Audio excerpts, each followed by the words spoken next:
यो हामी lower middle class नेपालीहरूको यस्तो आदत जसले हामीलाई खासै उभो लाग्न दिँदैन। यस्तो फाइनेन्सियल हेबिट जुन सोसाइटीले पनि नर्मलाइज गरिसकेको छ। कोही मान्छे 10 वर्ष विदेश जान्छ, 10 वर्षको कमाई एउटा गाउँमा 4 तले घर बनाउँछ 4वटा परिवार सदस्यको लागि। एउटा कोठामा बुवा आमा, एउटा कोठामा छोरा, एउटा कोठामा छोरी।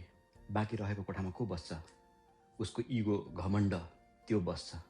तर त्यो कोठाहरूले मेन्टेनेन्स चार्ज, रिपेयर चार्ज जहिले उसको पैसा सोचिरहेको हुन्छ।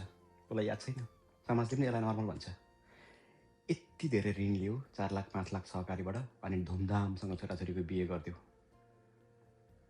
छोराछोरी भइसके तर त्यो ऋण तिरिसकेको हुँदैन।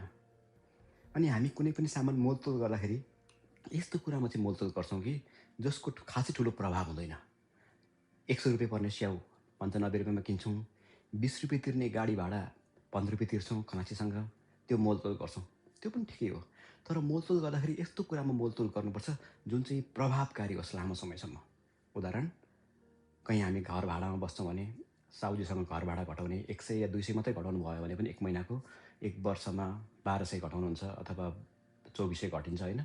अथवा स्यालेरी नेगोसिएट गर्दा कोही नयाँ इन्टरभ्यू पास भइसकेपछि उसले 40,000 दिन्छु भन्ला, सर मेरो परिवार छ, यो छ त्यो छ, लामो डिस्टेन्सबाट आउँछु, नेगोसिएट गरेर 42,000 गरिदिनु अथवा 45,000 गरिदिनु भनेर 2,000 मात्रै बढाउनु भयो भने पनि 1 वर्षमा 12,000 बढ्छ।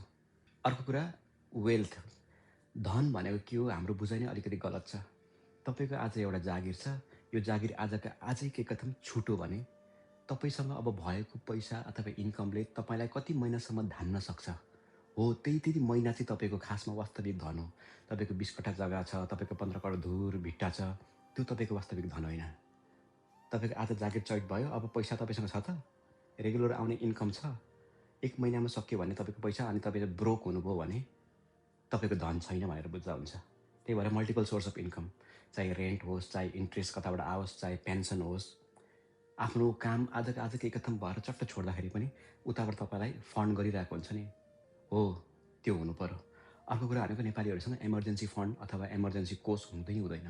इमर्जेन्सी कोष भनेको तपाईँको 1 महिनामा कति खर्च हुन्छ, घरमा 20,000 खर्च हुन्छ, बच्चा बच्चीको फी तिरेर अथवा स्कुलको ट्युसन फी तिरेर, घर भाडा, रेन्ट, बिजुली सबै तिरेर ल 30,000 हुन्छ अरे भनौँ।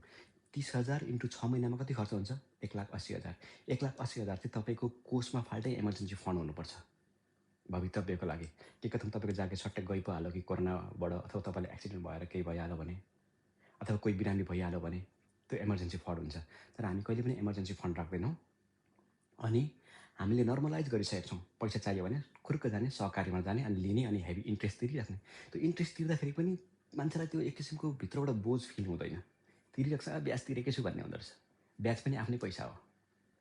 अनि अर्को कुरा, credit card. Credit card is not extra source of income. Credit card पनि तपाईँकै पैसा जाने हो। क्रेडिट कार्डलाई एक्स्ट्रा सोर्स अफ इन्कम कहिले लिने नै होइन। यो फाइनेन्सियल हेबिट हामीले सुधार्न सकेन भने चाहिँ हामी यो जुन middle class, lower middle class छौँ नि, सधैँ गरिबको गरिबै रहिरहन्छौँ। Thank you.